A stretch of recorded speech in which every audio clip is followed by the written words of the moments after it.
Entonces, a partir de este momento, vamos a iniciar la segunda sesión, que va referida a panes sin levadura. Hat Hamaxot, ¿ok? Panes sin levadura. ¿Dónde viene esta instrucción? 7 días comerás panes sin levadura. Además, desde el primer día quitarás toda levadura de vuestras casas. Porque cualquiera que come algo leudado desde el primer día hasta el séptimo día, esa persona será cortada de Israel. Éxodo 12 y 16, y en el primer día tendrán una santa convocación y otra santa convocación en el séptimo día. Serán ambos Shabbat. Ningún trabajo se hará en ellos, excepto lo que cada uno deba comer. Solo esto podrán hacer. Vámonos a Mateo 26, 17, que hace una reseña desde la historia de Yeshua acerca de esta celebración, que él la celebró junto a sus discípulos, ¿verdad? Mateo 26, 17. Y el primer día de la fiesta de los panes sin levadura, vinieron los discípulos a Yeshua diciendo: ¿dónde quieres que aderecemos para ti para comer la Pascua? Y él le dijo: vayan a la ciudad a cierto hombre y díganle: el maestro dice, mi tiempo está cerca, en tu casa haré la Pascua con mis discípulos. Y los discípulos hicieron como Yeshua les mandó y aderezaron la Pascua, o la prepararon, ¿no? Y como fue la tarde del día, se sentó a la mesa con los 12. Y comiendo ellos, dijo: de cierto les digo que uno de ustedes me ha de entregar. Y entristecidos ellos en gran manera, comenzó cada uno de ellos a decirle: soy yo, Señor. Entonces él respondió y dijo: el que mete la mano conmigo en el plato, ese me hará de entregar. Este hecho, asociado con esa última cena, no es más que una celebración de panes sin levadura.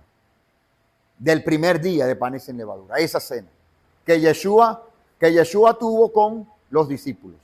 Este relato histórico en particular se cree minutos antes. Él presentó lo que se conoce en la Escritura como la cena del Señor, donde él partió el pan y comió el vino y dio unas instrucciones a sus discípulos que lo hicieran en memoria de él. Se cree que se hizo minutos antes de este relato que está acá. Entonces, respondiendo Judas, que le entregaba, dijo: por ventura soy yo, maestro. Le dice: tú lo has dicho. Y comiendo ello, tomó Yeshua el pan y habiendo dado gracias, lo partió y dio a sus discípulos: tomen, comen, este es mi cuerpo. Fue acto seguido, fue minutos posteriores, pues, pero en el mismo momento. Y tomando el vaso y habiendo dado gracias, les dio diciendo: beban de él todos, porque esto es mi sangre del pacto renovado, tal cual es derramado por muchos para remisión de los pecados. Y les digo que desde ahora no beberán más de este fruto de la vid hasta aquel día, cuando lo tengo que beber nuevo con ustedes en el reino de mi Padre. Y habiendo cantado un himno, salieron al monte de las olivas. En el atardecer del día 14 ya cae la noche, panes sin levadura. De hecho, mira el texto como dice. Por favor, vayan a la lámina anterior. El primer día de la fiesta de panes sin levadura. El primer día ya es la noche. Ya es día 15, pues. En este caso ya es día 15, sí señor. Hasta ahora, ellos escogieron un cordero sin defecto en el 10º día del primer mes. Lo inspeccionaron durante 4 días, lo sacrificaron en el día 14 entre las 2 tardes, 3, 6 de la tarde aproximadamente. Ellos pusieron la sangre en los postes de sus puertas. Esta era la práctica que se hacía en esa preparación de Pesaj. Ellos se comieron el cordero entero esa noche. A Pascua comenzó una fiesta de 7 días de panes sin levadura. El primer día, que es el 15avo, ¿sí? Y el séptimo día, que es el día 21avo, eran Shabbat altos. Un breve repaso acá, ¿no? Para ubicarnos en tiempo. Juan 19:31, los judíos entonces, como era el día de la preparación para la Pascua, a fin de que los cuerpos no se quedaran en la cruz el día de reposo, porque ese día de reposo era muy solemne, pidieron a Pilato que les quebraran las piernas y se los llevaran. Hago un alto acá. ¿Han pensado ustedes cómo es que Yeshua celebra esa última cena de Pesaj cuando él era el cordero sacrificado ese año? Buena pregunta, ¿verdad? Padre eterno. Hay reseñas históricas, no bíblicas, históricas, a partir de algunos aportes entre ellos Josefo y otros historiadores contemporáneos, donde para que se dieran estas condiciones de que Yeshua pudiera celebrar la cena y horas más tarde fuera él el sacrificado, es que hubo manipulación, ¿ok?, entre los judíos de mover el día. Esto para que no se diera razón de que él era el Mesías. Porque si ellos aceptaban que él era el Mesías, evidentemente se exponían ante el pueblo de que estaban atacando al Mesías. Entonces los maestros de la ley no podían exponerse a estar en contra del Mesías. Entonces, si él es el Mesías, en un día de Pesaj, él debe morir. ¿Qué hacemos? Entonces ellos allí manipulan el día y hacen que el día se ruede un día, que la fecha se ruede un día, se ha desplazado un día. Y es así como él muere al día siguiente. Entonces, ¿qué se cree? Desde el punto de vista histórico, no bíblico, ¿ok? Esa era la última cena, ¿verdad? Perdón, ellos retrasan un día, disculpen, ellos retrasan un día, la fecha ellos la retrasan un día. Como la retrasan un día, a Yeshua le dio tiempo de hacer la cena de Pesaj con los discípulos. Pero al día siguiente, cuando ya él es entregado en el Monte de los Olivos y más tarde ya entregado para sufrir muerte en el madero, ese era exactamente el día de Pesaj, el día 14, en el atardecer. Entonces, él celebra los panes sin levadura según la fecha que dieron las autoridades de Israel en aquel momento. Va a ser este día, porque recordemos que el primer día de Abid era conocido a través de dos testigos, que conociendo la posición de la luna nueva, este es el primer día de Abid, y a partir de ahí empezaba el conteo de los días. Bueno, ¿qué hicieron ellos? En una manipulación interna de la mano con Caifás, retrasemos un día. Un testigo falso, sí es. Ellos levantaron un testigo falso. Y así retrasaron un día. Retrasando un día, Yeshua celebra la última cena con los discípulos, del día 13 sería en este caso, y entonces en el día 14 él muere siendo él el cordero sacrificado. Matan el cordero en el templo realmente, y justo a esa hora él está muriendo en el madero. Se cumplió el tiempo señalado. Entonces hubo manipulación en ello desde el punto de vista histórico. Hay argumentos para armar esta teoría desde el punto de vista histórico. Hago un alto acá y hago algunas remembranzas. En esta convocatoria de 7 días sin panes con levadura, con panes sin levadura, con panes sin levadura, ocurrieron algunos acontecimientos importantes en la historia de Israel.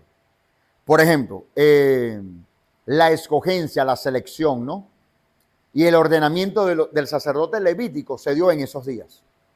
Esa preparación fue en esos días de panes sin levadura. ¿Qué es lo que se busca en estos días de consumo de panes sin levadura? Abstenernos de todo lo que es levadura. ¿Qué quiere Hashem con esto? Marcar nuestros sentidos, marcar nuestras emociones, marcar nuestra alma, de lo que puede significar levadura en nuestra alma. Entendiendo que la levadura es una bacteria, ¿verdad? En términos químicos, quiero decir, y que se le agregaba a la masa para que ella a su vez fermentara y creciera. Entendiendo que esta levadura era fuertemente utilizada en el antiguo Egipto, Hashem quería mostrarle a su pueblo cómo esa fermentación hacía daño a sus almas, en términos espirituales en este caso. ¿Okay? Él lo que estaba tratando era la simbología de esa fermentación, de cómo hacía crecer y multiplicar la masa y cómo, en un sentido figurado o espiritual, esa misma levadura puede hacer crecer, engrosar nuestra alma. Y realmente es así, sin lugar a dudas es así, ¿no? Entonces, el apóstol Pablo tiene una enseñanza clave acerca de esa levadura. Permítanme, en 1 Corintios capítulo 5, versículo 6, dice, no es buena nuestra jactancia. ¿No saben que un poco de levadura leuda toda la masa? Limpien la vieja levadura para que sean masa nueva, como son, sin levadura. Porque el Mesías, vuestra Pascua, ya fue sacrificado. Entonces, en el Mesías tenemos el potencial para que en nosotros no haya levadura, para que nuestro corazón no esté engrosado de altivez, de orgullo, de prepotencia, de soberbia. ¿Sí? Así que sigamos celebrando la solemnidad, anima a que sigamos celebrándola, no con la vieja levadura, ni con la levadura de malicia y de maldad, sino con ácimos de sinceridad y de verdad. ¿Ok? Hebreos 9:22, y según la ley, casi todo es purificado con sangre, y sin derramamiento de sangre no hay remisión. Debe haber remisión. Levítico 17:11, porque la vida de la carne está en la sangre, y yo les he dado para hacer expiación sobre el altar por vuestras almas, porque es la sangre, en razón de vida, la que hace expiación. Aquí estamos viendo el proceso de remisión por un lado, y por otro el significado de lo que es la levadura en nuestras almas. Vámonos ahora al significado de la levadura. Dos significados: la malicia o la maldad, propiamente dicho, ¿verdad? La maldad en nuestras almas es levadura. Las malas intenciones son parte de nuestra levadura. Ajá. Mateo 16:6 dice, Yeshua les dijo, cuídense y guárdense de la levadura de los fariseos y saduceos. ¿Qué otro significado tiene la levadura? Las falsas enseñanzas. O las enseñanzas con otras intenciones que no son compatibles con el cielo, pueden verse como levadura. Entonces entendieron que no les decía que se guardaran de la levadura de los panes, sino de la enseñanza de los fariseos y saduceos, ¿verdad? Que eran hipócritas, que hacían exigencias que ellos mismos no podían cumplir en algunos casos, ¿no? Ese tipo de enseñanzas son vistas también como levadura, porque es un agregado que fermenta la masa, lo que es puro, lo que es la verdad, lo que es la palabra del Eterno. Por ello, lo cuidadoso que tenemos que ser al momento de enseñar, ¿de acuerdo? El orgullo y la arrogancia. El orgullo no necesita definición. Todo el mundo sabe lo despreciable que es este rasgo. Sin embargo, prevalece de un modo desproporcionado en la sociedad. Por eso es apropiado citar algunas enseñanzas de algunos rabinos, y tomo como referencia al Rebbe Nachman, acerca de la gravedad de estas características y cómo controlar e influenciar en la eliminación de ese rasgo. Si hay algo que el Eterno trata con nuestras vidas año tras año, es el orgullo, la arrogancia, todos en mayor, en menor medida, en pizcas, de a poquito, de vez en cuando.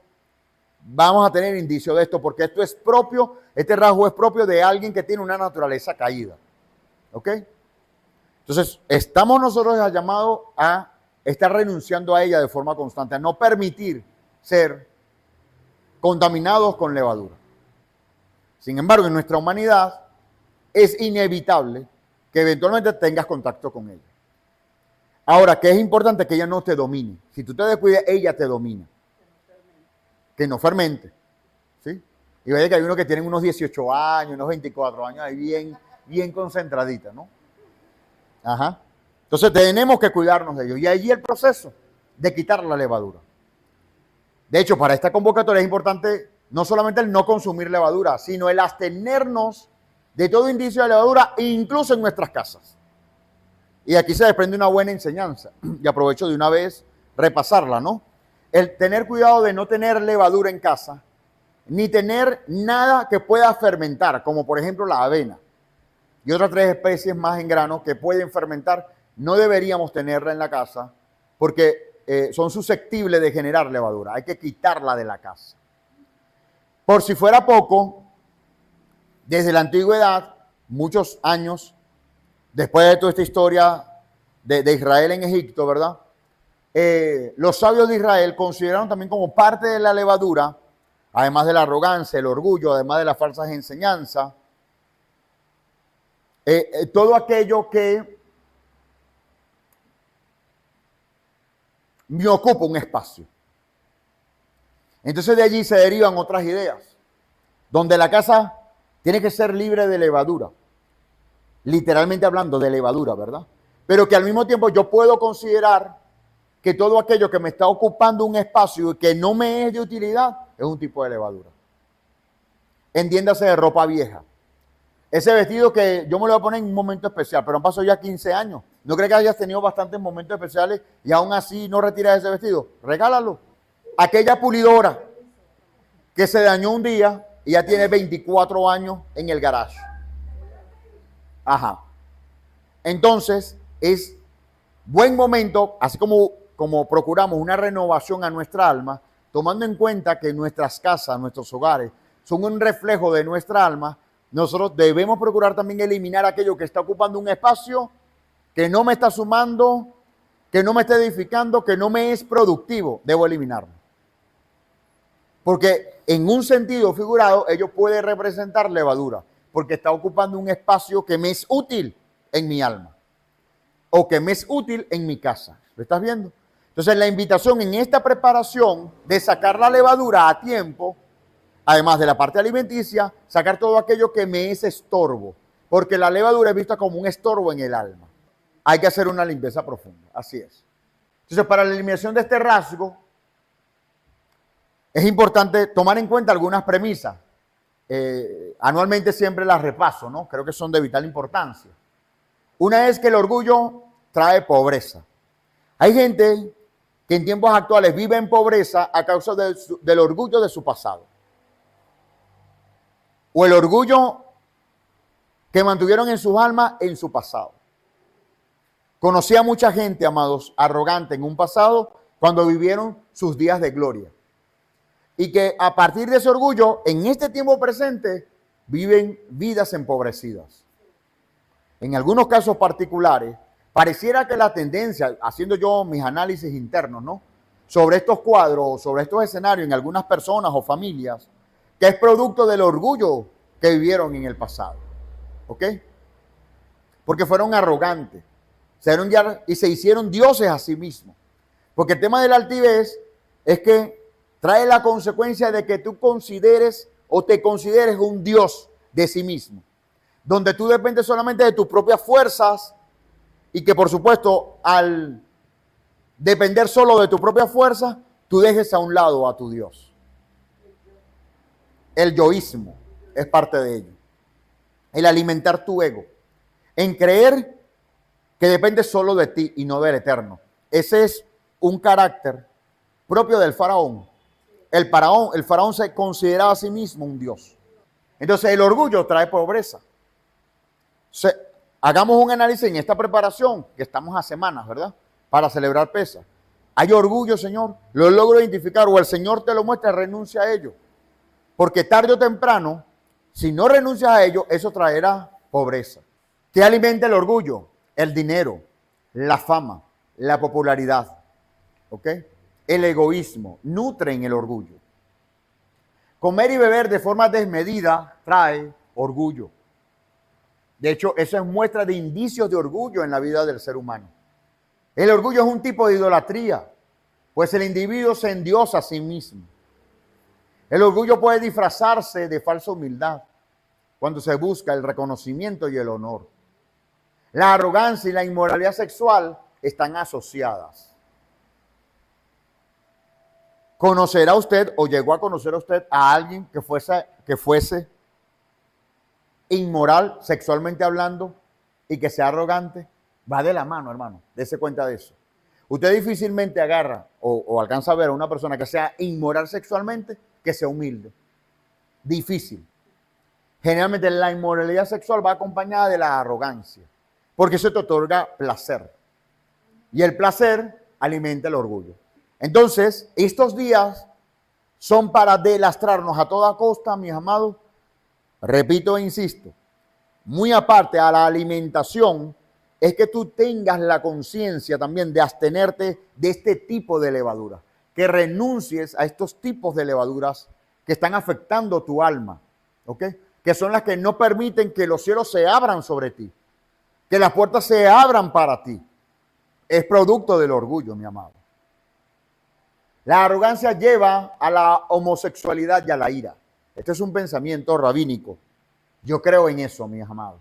No tengo comprobación científica, pero mucha gente que se desvía en su sexualidad es por causa, en algunos casos, eso tiene múltiples factores, múltiples variables, pero una de ellas es la arrogancia. Porque llega un punto donde la persona se distorsiona a tal punto que quiere experimentar con su cuerpo otro tipo de contacto y se van allí, se pasan a la homosexualidad. ¿Sí? También la ira es producto de la arrogancia que está en el corazón de la persona. ¿Por qué? Porque el que se aira por todo y vive en ira cree tener el control de todo y precisamente cuando sale de control algo, la persona cae en crisis. ¿Por qué? Porque él se cree dueña y tener dominio de todo, cuando no es así. La inteligencia, el poder y la obtención de bienes materiales alimentan el orgullo. ¿Me explico? Por eso que en estos procesos divinos, generalmente el Eterno te desarma. El Eterno te destruye para reconstruirte, para hacerte una nueva persona, un nuevo individuo, un nuevo hombre, como le enseña el apóstol Pablo en la carta a los Efesios. ¿Sí? Él necesita quitar de ti, exprimir de ti todo indicio de orgullo, porque con orgullo no te puedes acercar a Él. No hay forma de acercarse a Él. Dicen las Escrituras que el Eterno ve de lejos al altivo de corazón, mas con el humilde Él lo acerca. Entonces, amados, pecado es pecado, ciertamente. Pero en cuanto a rasgos personales, la arrogancia hace que seas una persona tóxica delante del Eterno. Imagínese usted, delante del Eterno. Porque ¿qué pasa con aquel que comete cualquier otro tipo de error? Que si hay humildad en él, él va a reconocer y el Eterno lo va a aceptar y va a seguir ayudándole a corregir su alma. Pero el que es altivo, como lo fue el faraón, cuidado si eventualmente el Eterno creará condiciones para que su corazón se endurezca más y finalmente pueda ser quebrado. Duro, amado. Este tipo de procesos son reales en los hijos del Eterno y en su pueblo, en los corazones que son bien marcados con la arrogancia. El hombre arrogante es deforme, está incompleto. La arrogancia trae problemas. Si las cosas van en contra de nuestra voluntad, eso es señal de arrogancia. Otra vez. La arrogancia trae problemas. Si las cosas van en contra de nuestra voluntad, eso es señal de arrogancia. ¿Por qué? Porque no hay rendición. Cuando tú vives rendido al Eterno, pase lo que pase, y tú tienes conciencia de que todo está bajo la supervisión divina, no es de tu comodidad, pero tú no vas contracorriente. No vas en lucha en contra de él. No, porque ya tú conoces cuál es la voluntad del Eterno. Y si él permitió algo que no fue de tu agrado, pero tienes rendición delante de él, tú sigues tu paso. Eso no te frustra. Pero el que es arrogante va a luchar para ir en contra de su voluntad. ¿Me explico? Y va a tener una vida amargada, va a tener una vida insaciable, va a tener una vida inconforme. ¿Qué es eso en el fondo? Arrogancia. Arrogancia, amados. Porque las cosas no se están haciendo como tú quieres. Y allí el Eterno vaya que tiene tremenda escuela con nuestras comunidades. Porque Hashem siempre nos lleva del lado del camino donde nosotros no queríamos estar. ¿Y qué es esto? Hashem está obrando, procesando todo aquello para golpear tu arrogancia, como lo fue con el faraón. La Torá, la instrucción, solo encuentra un lugar en una persona humilde. Por eso es que la Torá, en un sentido específico, no es para todo el mundo. ¿Me escucha? Repito, la Torá, de forma específica, no es para todo el mundo. Pero no es porque el Señor discrimine, sino porque el ser humano se discrimina a sí mismo. Cuando hay un corazón lleno de arrogancia, Hashem no alumbra hacia allá. Está separado, está muy retirado de él, está muy distante de él. Solo a corazones humildes el Eterno le place a abrir su palabra, su Torah. En contraposición, nunca lo encontrará en una persona arrogante. Jamás. No hay forma. ¿Por qué? Porque el orgullo ciega. No lo ve, tú le explicas y no lo ve. No lo ve. Yo he tenido debates sanos sobre estas verdades con creyentes en el Mesías que desconocen la Torá, pero que es claro y evidente en ellos ver la arrogancia. Porque enseñar estos principios a alguien que viene de grandes escuelas teológicas, de ser reconocido en el mundo cristiano, de tener prestigio en el mundo cristiano, no es fácil. No es fácil. Es abandonar su arrogancia. Y lo que no sabe es que el Eterno le está enrostrando con sus preceptos para que él abandone la arrogancia. Es de un alto precio, entonces hay gente que no está dispuesta a eso. ¿Sí? Me contaban en el testimonio unas amistades en España que empezaron a hablarle a un luterano sobre estas verdades. Y el hombre iba recibiendo y recibiendo y recibiendo. Y llegó un momento donde ya estas amistades le dicen, bueno, si ya sabes tú estas verdades, ¿qué piensas hacer?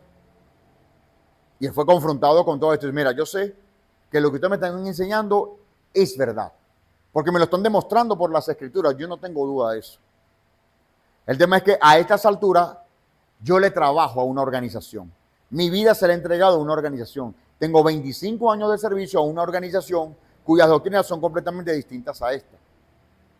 Entonces, si yo voy a creer en esto, voy a ir en contra de esas doctrinas. Hoy puedo decir que esto es razonable.